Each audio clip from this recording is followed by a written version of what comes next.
You're listening to the Fierce Fatty Podcast. I'm Victoria Welsby, TEDx speaker, best-selling author, and fat activist. I have transformed my life from hating my body with desperately low self-esteem to being a courageous and confident fierce fatty who loves every inch of this jelly. Society teaches us living in a fat body is bad, but what if we spent less time, money, and energy on the pursuit of thinness and instead focused on the things that actually matter, like if pineapple on pizza should be outlawed, or if the mullet was the greatest haircut of the 20th century. So, how do you stop negative beliefs about your fat body controlling your life? It's the Fierce Fatty Podcast. Let's begin.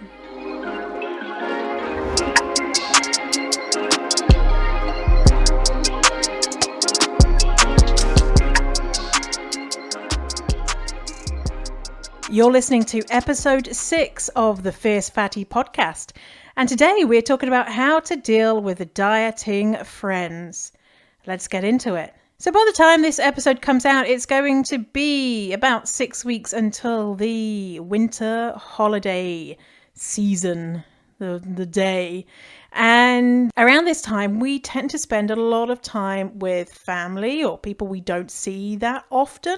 And so this podcast episode is going to be super beneficial because we're talking about how to deal with people when they're talking about diets, when they're talking about, oh my God, I just started this new keto thing and I've lost 7,000 pounds in 12 minutes and it's amazing. You should do it because you're so fat and things like that. Hopefully you don't have relatives or friends who say those exact things to you, but you never know. So this podcast is all based on a question that I got from a listener.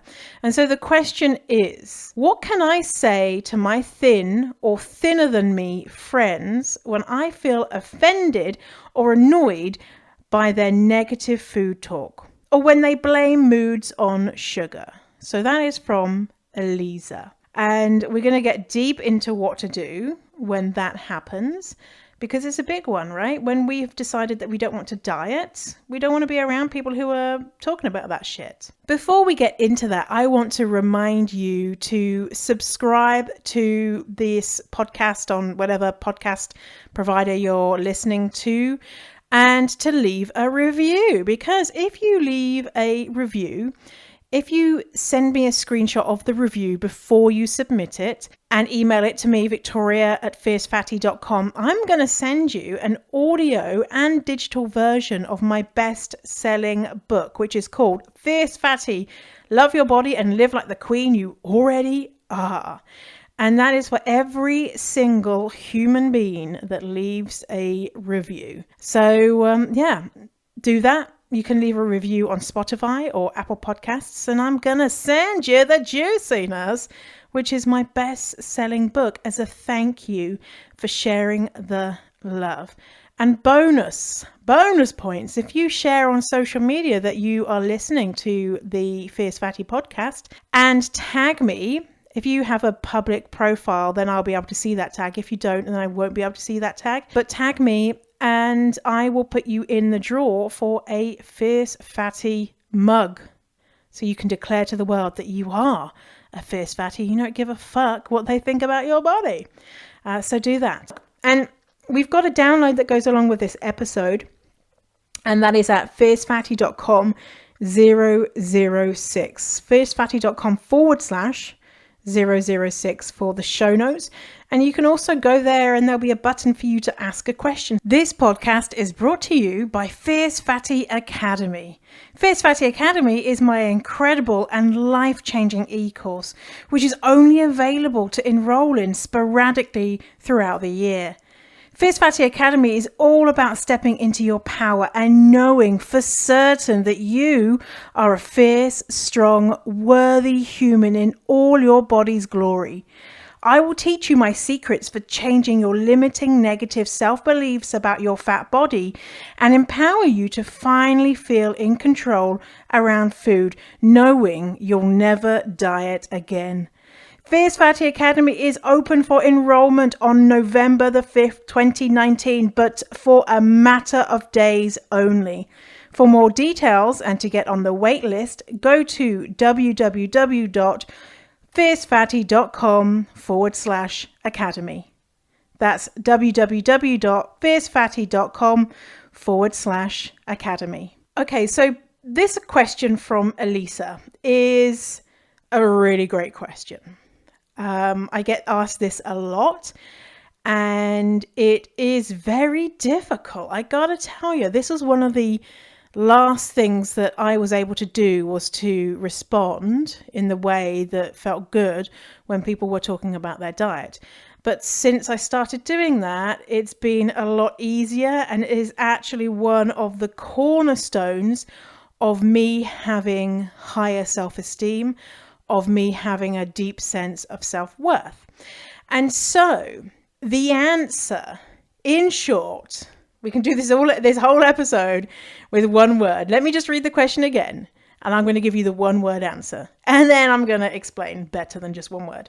The question again is, what can I say to my thin or thinner than me friends when I feel offended or annoyed by their negative food talk, or when they blame moods on sugar? From Elisa. So the one word response is boundaries. Boundaries. If you said to me, if I asked this question years ago and someone said boundaries, I'd be like, nope. Boundaries, out of here. No thanks. What is this? No, not setting boundaries. No.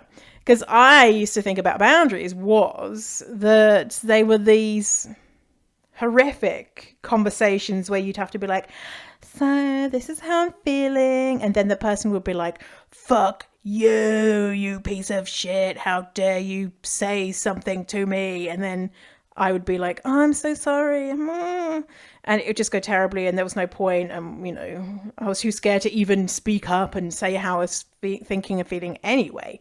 That was my thoughts on boundaries. But let me share what boundaries actually are. So personal boundaries are guidelines, rules or limits that a person creates to identify reasonable, safe and permissible ways for other people to behave towards them, and how they will respond when someone passes those limits. So that is from Wikipedia, defining what personal boundaries are. And so in super simple layman's terms, it's like, say if you live in a house or an apartment, the walls of your abode, of where you live, they are literal walls that say to people, this is my space. And so imagine if you were just hanging out in your living room watching a TV show and someone just walked in and they're like, all right, how's it going? I'm just going to make myself a cup of tea. You'd be like, what the fuck are you? Who are you? Get out of here. You'd probably be like, oh my God, they're going to rob me or whatever. But in this ridiculous example, let's pretend you knew they weren't. And they'll just like, I'm just going to make a cup of tea. I'm going to make myself a sandwich as well and get cozy on the sofa with you. And this is not someone that you want in your house. You would most likely say to them, get out, go to your own house and make your own sandwich. I'm watching TV on my own, thank you. And it would be really easy for you to usher them out of the house and lock the door and be like, what the heck? What happened there? But in our normal day-to-day life, we have these boundaries that are invisible, limits where we feel like it's okay for people to go and for the things that they say, and people cross them.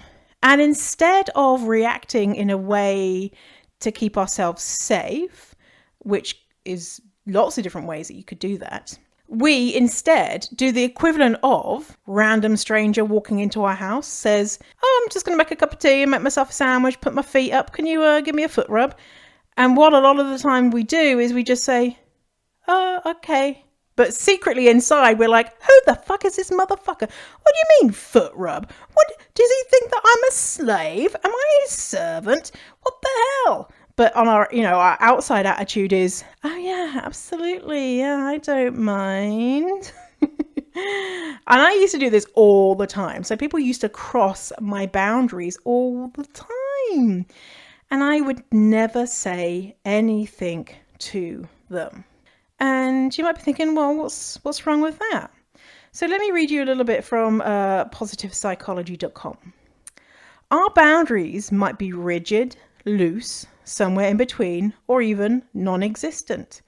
A complete lack of boundaries may indicate that we don't have a strong identity or are enmeshed with someone else. Healthy boundaries can serve to establish one's identity. Specifically, healthy boundaries can help people define their individuality and can help people indicate what they will and will not hold themselves responsible for. So that's from psychology, positivepsychology.com. And so healthy boundaries is good for us as humans. If you don't have healthy boundaries, you will have unhealthy and unfulfilling relationships, and you'll struggle to make deep connections. You'll carry resentment and anger, and you'll just be quietly pissed off with people who you probably like or you love and they love you, but you are seething inside because they said that thing and they keep saying that thing. And why do they keep doing it? It's so annoying. But have you ever told them that it's inappropriate or annoying or upsetting to you or makes you mad? Have you? Maybe you have. And if you have, then we're going to talk about that as well in this episode. The way that I see it now is that setting boundaries really is a gift. Really, truly. Now, what I mean with that is that I would, like I said, keep people, not tell them how I was really feeling. And then I'd go back and talk to another friend about them being like, oh, can you believe they did this and said that? Oh, what a bitch. And would never say how I was really feeling. And so therefore that person could never get close to me, truly get close to me, because I had put up this wall of not communicating what I really thought and felt. And say if this person genuinely wants to be my friend, they're doomed. They can never really be close to me. And so by saying to them, hey, that thing that you said really made me feel like XYZ, you're giving them the opportunity to get to know the real you, to love you, to build connection and trust. And it's also the opportunity to work out who is not right to be in your life, depending on how they respond. And so for me, boundaries in the past have been very, very scary. And still it can be scary for me to set boundaries because you don't know how the other person is going to react. Now, in my experience, most people react like average human beings. And if you say, hey, that thing is upsetting me, they say, oh, I didn't know. Okay, well, I'll stop saying it, or whatever it is they say. So I will go into what to say exactly as well. So don't worry, I'm not just going to be like, just tell them. I'm going to give you some things to say.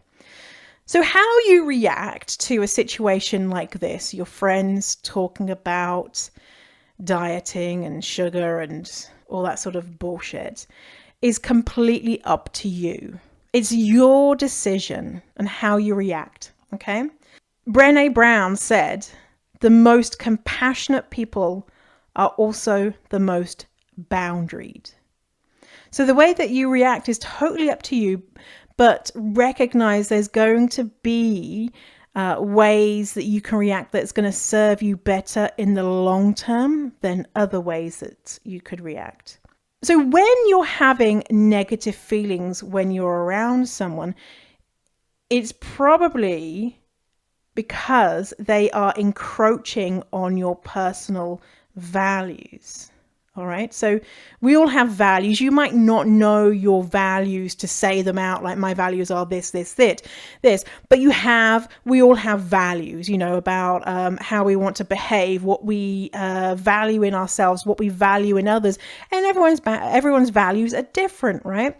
And so your friends talking about their diets, it's probably pushing on one of your values or many of your values, and that is why it's making you have a negative reaction. So for example, if someone started talking about dieting, a friend started talking about dieting around me, it would encroach on my personal values of authenticity and curiosity.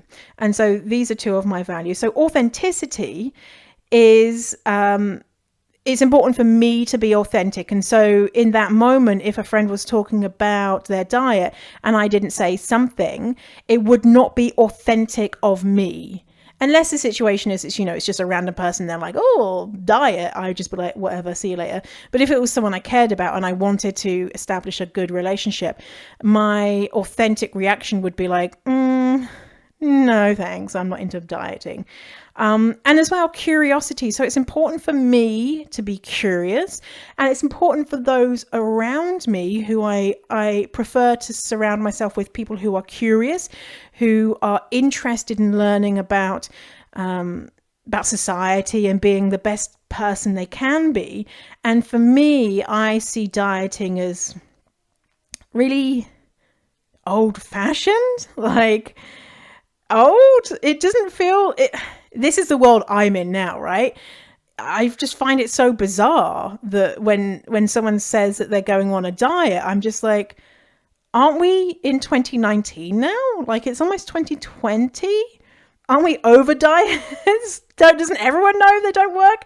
And so it would be encroaching on my curiosity, because they wouldn't have necessarily displayed curiosity to understand about diet culture bullshit and things like that. And so that's why it might feel bad for me. It might feel bad for you for other reasons, but understand it's encroaching on something that is core about you as a person. And so it's important. It's really, really illuminating something important, and you're having a reaction because it's a part of your identity of who you are. And so you can do a few things. So here are your options. There's many, many, many options. You could do anything you want, but here, in a nutshell, here are the things that you can do. So one of the options you could do is do nothing. Listen to your friends talk about their, we're eating worms that we found in the garden diet and rubbing poo onto our faces, and that's our new diet, and it's great, and we've lost 50,000 pounds in the last 12 seconds.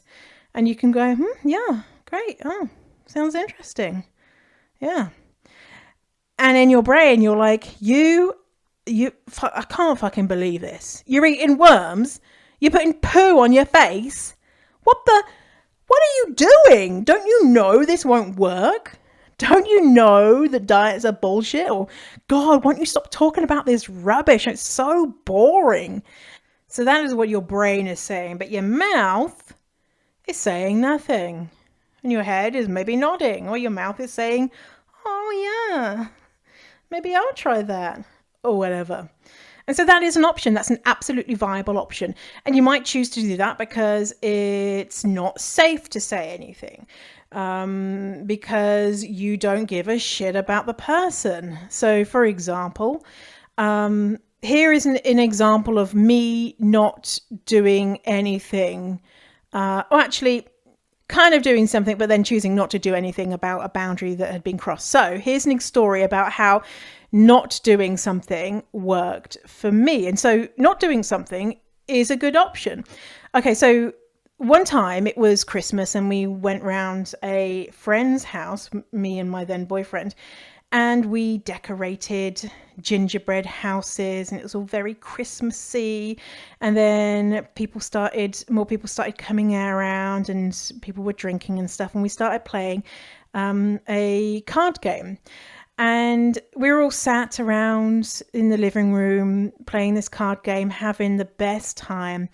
And one of the guests, there was another guest there. I had said, I got this card and it had read something about someone bitch slapping someone. And being a Brit, I didn't know. Maybe it's just me. Maybe Brits do know. But I said, what does bitch slapping mean? And immediately, this person, she jumped out of her seat. She straddled me while I'm sitting on my seat and slapped me across the face. And I was like, what the fuck? I'm not one for, people touching me, slapping me. Like, I'm not into, I don't think anyone is really, but it was really a personal boundary, like alarms are going off. Physically, she's in my space. She sat on my lap and then she just slapped me. And she was like, that is what a bitch slap is. And then she started laughing. And immediately I said, don't ever touch me again. And you can see everyone was like, oh my God, I can't believe she just did that. And I can't remember what happened next, but I think we carried on with the game. And my friend who was sat next to me was like, wow, you responded so well to that. And I just felt uncomfortable with this whole situation. And so I said to my partner at the time, I said, let's leave. And so we left. A few weeks or months later, we bumped into this person with her partner. And I was like, oh, fucking hell. Because she wasn't a friend of mine. She was like friends of friends. And she was like, hey, how are you doing? And I kind of made small talk, but I had already decided at that point I was not going to pursue any type of relationship with her, and also wouldn't go to any events that she was at also, because I didn't want anything like that happening again. And we kind of made small talk, and then we left. And as we left, she turned around and slapped me on the bum. And like, so, I get like sometimes playful pats on the bum, between friends, it would be fine. Although my friends don't hit me on the bum, but she properly slapped me on the bum. And even if it was soft, I had previously told her, don't ever touch me again. And I made a decision in that moment, instead of being like, taking it to the next level. And the next level would be to use more of my voice, to say, hey, I've told you, do not touch me. Okay, so that would be the next level. Because, the previous level was me saying, do not touch me, in a strong voice. And in that moment, I decided, you know what? I'm not interested in reasserting my boundary with her. I will never see her again. Hopefully I don't bump into her in the street. And if I do, I decided I will not talk to her at all. Like, I'm not going to make small talk with her. And so in that moment, I decided to do nothing, just walk on and be like to my partner, can you believe it? She just smacked my bum. What the hell? So she had poor personal boundaries herself, because she thought it was okay to get into someone else's personal boundaries. We didn't really know each other. We maybe met a couple of times before that party. So that's an example of doing nothing. Now, say if I wanted to be friends with her, doing nothing in that moment, or following on, like we could have had a conversation and I could have been like, listen, you slapped me in the face. Why I'd want to be friends with someone like this, I wouldn't, but you slapped me in the face, you hit my bum. I know that you were trying to be playful and funny or whatever you were trying to do, but that is not okay with me. And I would establish a boundary moving forward. But because I didn't want to be friends with her, because clearly her boundaries were not well established and in place, of knowing that that was not appropriate, I decided to let it go and just be like, wow, that was a person with bad boundaries that I met. So there's kind of good and bad on doing nothing. You have to work out, do you want to be friends with that person moving forward? If you do, then you're going to want to set a boundary. If you don't, you can just let it go and be like, whoa, don't want to be friends with that person.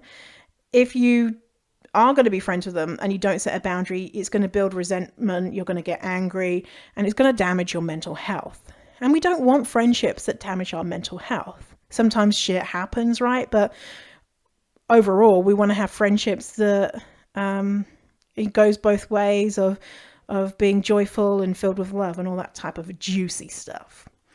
Okay, so the next thing that you can do is remove yourself from the situation.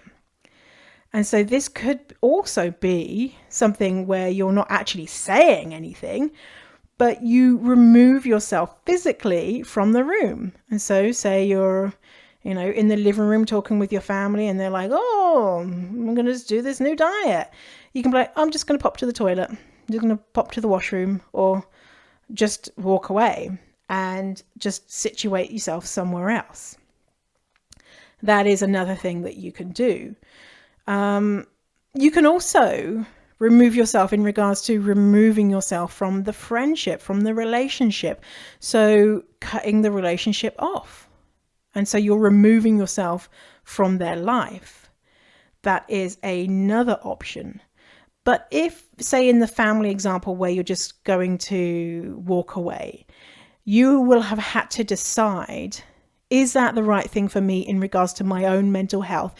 Am I actually going to be seething afterwards and be like, I can't believe it, they ruined Christmas by talking about this? Would it be better for you to actually say something? Or is it, weird Aunt Doris and there's no point in saying anything to her, so you don't want any drama, you're just going to walk away and it's not going to affect you that much because you've not told, your weird aunt that, putting cabbage up your bum is not actually something that's going to help you lose weight. So that is another option. Another option is to set a boundary casually. And so you can be playful with boundaries. It doesn't always have to be serious and sitting down and being like, you hurt my feelings, although it can be, and that is also beneficial. But you could do something like, if your friends are talking about diet bullshit, you can do something like, hey, you lot, don't remember diet talk is so 2016. Can we not? And kind of make a joke out of it and being like, oh my God, diet talk is so boring. Oh, yeah. Something that my sister does to me, and it's hilarious. Sometimes, say if I'm talking about something boring, she'll just start snoring and close her eyes and make her head nod off. And it's so funny. So I'll be halfway through a sentence being like, oh, did you know, blah, blah, blah. And then she'll just go, and then we'll just both burst out laughing. And it's kind of a nice way to say, like, shut up, you're boring me now. And it's nice, right? Because we're both, neither one of us is offended. Sometimes I'll do that to her if I can remember to try and be funny. But it's not an aggressive, like, stop doing that, you're making me feel sad or mad or whatever. Not that you would a lot of the times be doing that anyway when you're setting a boundary. So is there anything that you can come up with which might be more lighthearted to navigate their behavior? And you could say, hey, this is so like, oh my God, this is so 2016, like, oh, and they might not listen to you and they might ignore you. And at that point, you might decide that you want to set a clear boundary. And so saying something like, oh, hey, diet talk is so 2016 is not really a very clear boundary, but you're kind of throwing it out there that you're not okay with this, but it's not explicit, right? And so a clear boundary would be something like, here is a story that I want to share with you about a boundary that I set. So I was working at this company maybe, 6 years ago. And I was brought in as a talent acquisition manager. And it was a startup company. And so, there were desks everywhere. You didn't have your own office. And so I was opposite this guy who was in a different department. And he wasn't a manager. From the very first day that I came into this company, he was like sussing me out. And like from the day one, he was like, manager, huh? Well, how did you get that job? And I was like, in my head, I was like, what, motherfucker? What do you mean? How did I get this job? Because I'm a fucking badass bitch is why. But you know, first day at a new company, you don't want to be like throat punching people. And so I would just let it go. And he was just a massive bellend. Basically, he would be rude to everyone and make them feel really uncomfortable. He was very domineering, and we were in an open plan environment. He would just be always speaking up and telling people, you know, being a dick. And one time, and I would be going home and saying to my then boyfriend, I can't believe this guy. He said this to me today and he said that to me today. Oh my God, this is blah, blah, blah, blah, blah. And then one day he said to me, you should be ashamed of yourself. I can't remember what it was about, but I just remember that line. You should be ashamed of yourself for something. And I was like, nah, I'm done. And so I had a conversation with my therapist and I was like, oh, I'm done. What do I do? Oh my God, I hate this guy. I want to like have a fist fight with him. And we decided, okay, we need to set a boundary. And so the next day at work, or whenever it was the next day after the therapist appointment, I just casually through the day, I said to him, hey, do you mind if we go to the back? The back was like the only private place, like literally some corridor. Do you want me to go to the back for a quick chat? And in front of the whole room, he was like, ew, Victoria wants to take me to the back for a quick chat. She's probably going to try and have sex with me. This guy was such a knob. Just even that, you know, he was a knob. And I was just like, oh, fucking. And so he's like, okay, we'll go to the back. And so we went to the back. And so what I did was I shared with him my story. And so I wanted to share with him a little bit about my story so he understood where I was coming from. And I wanted to make this about me and not about him. Because if I made it about him, I thought that it would not be the right strategy. And so I said, hey, I just wanted to share something with you about me that you might not know. And so in my, you know, I was homeless and I was abused and, you know, my dad was an alcoholic and blah, blah, blah. All of the story, which you can hear in episode 2 if you're curious and you haven't heard it. And then I said, and so when you say things to me like this, XYZ, you should be ashamed of yourself or whatever, it's very difficult for me to hear. And it reminds me of being in those situations which were not good for me. So do you think that you could avoid saying those types of things to me in the future? He was like, oh my God, I am so sorry. I didn't know. I won't do that anymore. Can we hug it out? We had a hug and we kind of ended on a happy note. We went back to the office. He was like, oh, she didn't try and have sex with me. Idiot. And never more, not once ever did he say anything to me ever again that was rude. In fact, he was very pleasant to me. I wouldn't say he was nice because he was a knob. He was a complete knob to everyone else, but not to me because I told him in a nice way, listen up here, motherfucker, I'm standing for your fucking bullshit. Now, I didn't have to give him any kind of backstory. I could just say, can you stop saying that thing? But because we'd been working together for probably a few months and understanding his personality, I thought that that was the best way to do it. And so it doesn't have to be a big sit down thing. You can just say if your friends are talking about their diet, you can just say, hey, I don't know if you know this, but I've actually started on this journey of repairing my relationship with food and healing myself because we live in this diet culture and it's really damaged the way that I relate to food. And something that I would like to do is remove all of the diet talk out of my life. And I was curious if you could help me with this. And your friend will probably say, yes, I'd love to help you. And you would say, great. The way that you could help me is when you're around me, can you not mention about diets or food or sugar or any type of moralizing around food? And I really appreciate it. I really appreciate you. This is So helpful for me if you could do that. Thank you so much. And your friend will probably be like, yeah, this is great. I'm going to help you. And hopefully, because they're a good friend, they do want to help you. And then it's true. This is what's happening. You are repairing your relationship. And hearing that type of stuff is difficult. Even now, like if I hear stuff like that, I'm just like, oh God, no. It is damaging towards my mental health.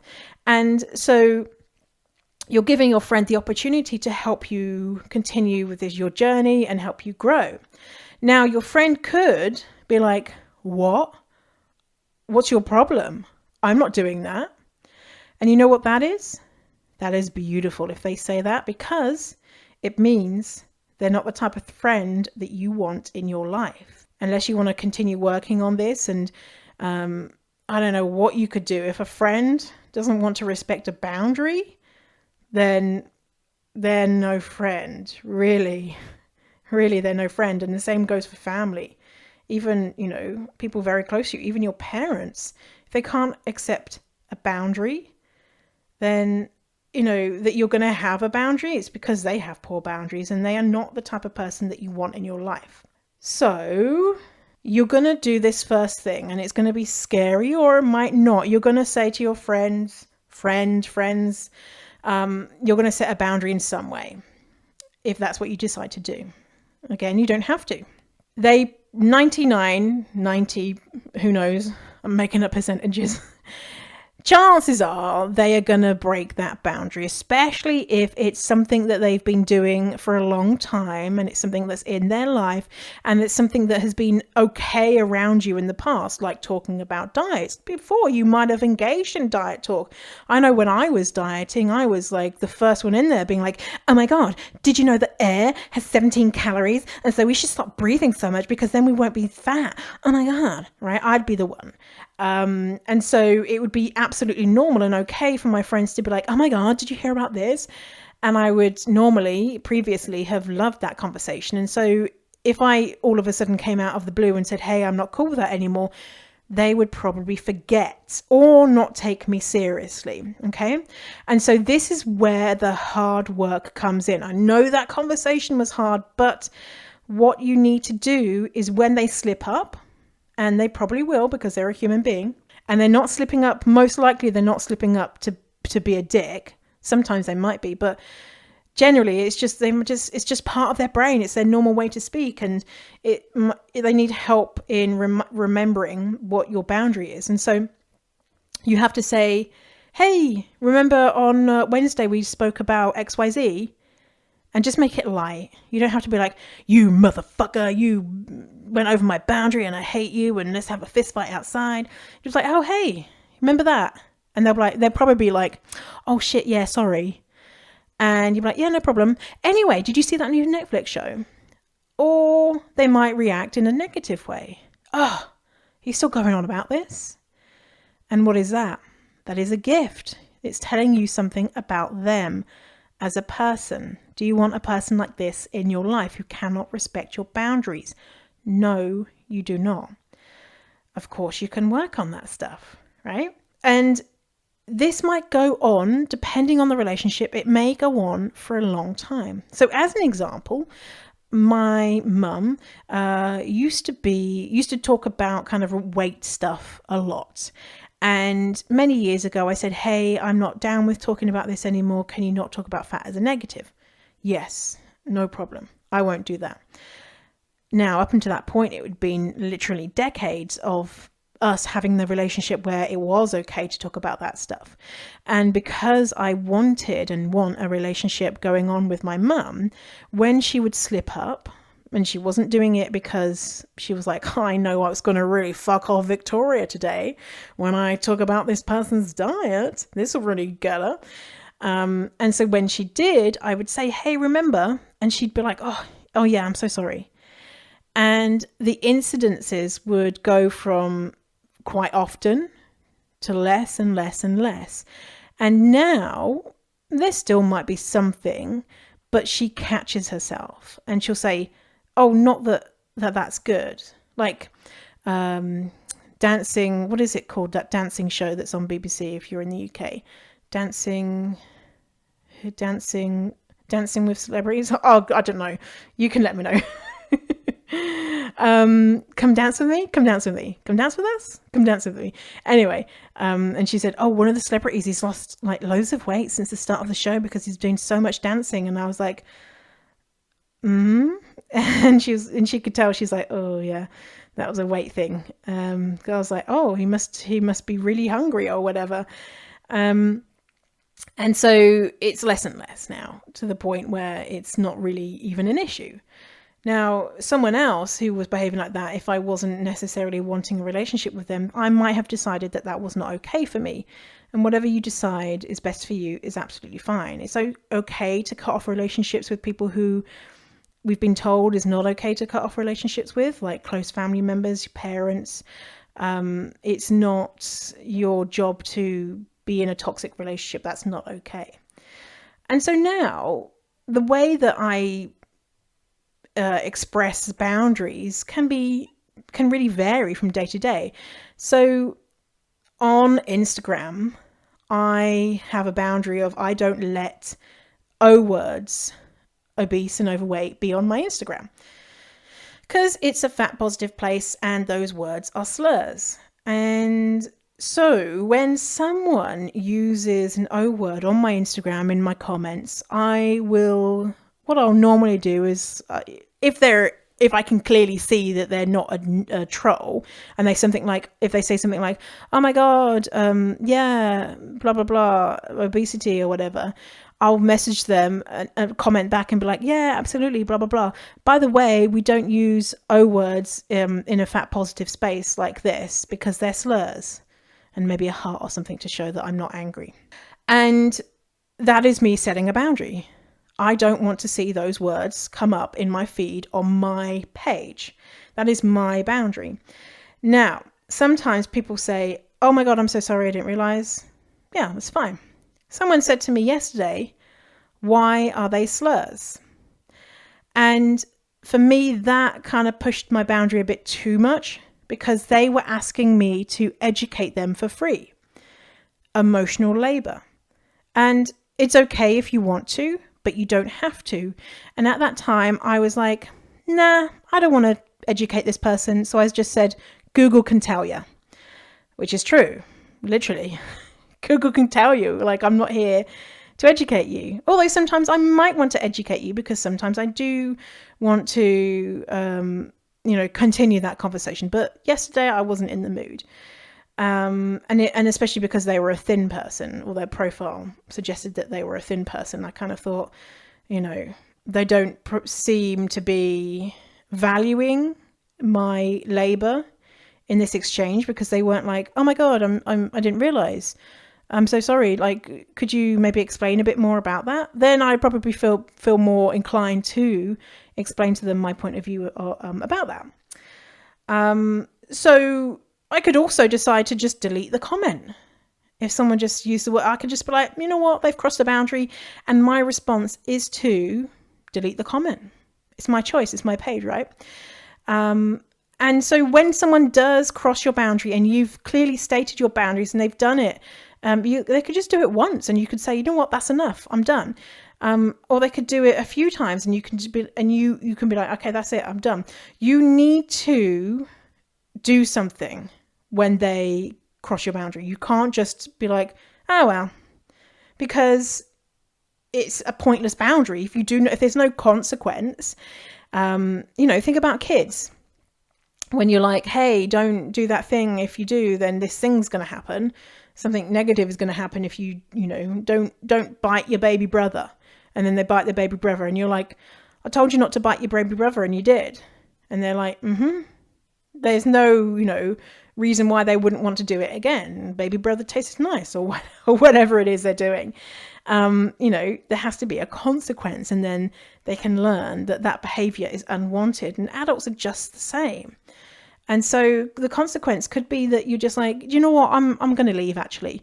I'm not mad, but I'm just not into this conversation, so I'll check you out next time. So you could just leave. You could just go into a different room, say if you're with your family, or you can say, hey, I'm going to take some space for you because you've broken that boundary again. and I'm not feeling good about this, and so I'm going to take some space for you, and you can decide I'm not going to talk to them for a week or whatever. Take whatever space you need from them. Or you can say, you know what, this relationship's not for me, and you can end the relationship. So the decision is yours, but you need to have something in place when they do cross your boundary. Because if you don't say anything, you might as well have never had that boundary conversation to begin with. It would have been a waste of your breath. And it's actually a negative thing. If you might as well definitely not have said anything, because they know, okay, when this person says, hey, this is really serious for me, this is important, that you're not really being serious. And it means that they can disrespect you even more. And we want to have relationships where, we're mutual respect and kindness and all that type of stuff. And so with boundaries, I used to always think, oh my God, people are going to explode in my face because of my past and being abused. That it was my reality of people exploding if I ever asked for anything reasonable. And so I had to practice this. I had to start small and say, hey, do you think that you could, I'd be like, oh, do you think maybe you could, and it'd be something tiny, like, oh, could you maybe not wear your shoes in my house, maybe? Or I'm sorry, don't hate me. And practice, and then move up to the bigger stuff and the scary stuff. And honestly, it feels so fucking good to say, oh, hey, we don't do that, or we don't say that, or, I'm not into that. And, or make a joke about something to say, hey, I'm not cool with that, or some comment to show that, this is not okay with me. It really does build your self-esteem, because then you start to realize you are so powerful. You really are. And think about the people who you know in your life who have good boundaries. They're probably a lot more confident, and you probably respect them more, versus the people who have terrible boundaries and who say yes to everything, who talk about people behind their back because they're so mad with them because they don't ever stand up to them or set a boundary. Right? So that is my answer. You had the short answer, boundaries, and then the long answer, which is, ooh, boundaries. So Elisa, I hope that helped. And I hope that it helped others who are tuning in to today's episode. And I want to end each episode with a little fact about me, so you can get to know me a little better. So today's fact is about my favorite music, my favorite artiste. So currently my favorite is Beyonce. I love Beyonce's music, and I think Beyonce is just badass and amazing. I love that at Coachella she had fat dancers. She is pushing ideas which are more forward thinking, which I love. I hope she goes to the extreme with fat acceptance and really goes full out versus having small fats as dancers. And she does something like what Miley Cyrus has done in her recent video. She had a model on there who is an infinifat, and it's amazing. I'll link to that in the show notes so you can see that video. And it's like 3 seconds of glorious, super fat, naked Shailong fan. Her name is Angelina, and she is an angel, I'm telling you, the model. So I hope Beyonce does something like that, gets really even more political with her fat positivity. And I don't think she's actually fat positive, because I watched a documentary about her run up to Coachella and how she was like, I need to lose weight, and she was eating like nothing and these intense workouts all day long. She'd be working out, and then she'd be going and dancing and doing the routines. And I just thought, oh my God, Beyonce, I wish that you realize that your body is just incredible for what it does for you, and you don't need to also be eating nothing. She was eating, I can't remember what it was, but hardly anything. So that's my current favorite. And I grew up listening to Destiny's Child on my cassette cassette, one of my favorite first cassettes was Writings on the Wall, Destiny's Child, and I would listen to that in my Walkman and fall asleep and the batteries would drain. But as a kid, also, if you're British, you know this band. I loved E17 and Brian Harvey. You know what? I loved E17 because they were the bad boys. And then the Take That, which was the other band. They were like the good boys. And I was always like, no, man, I'm a bad girl. Like as a 10-year-old. So bad. I like this boy band.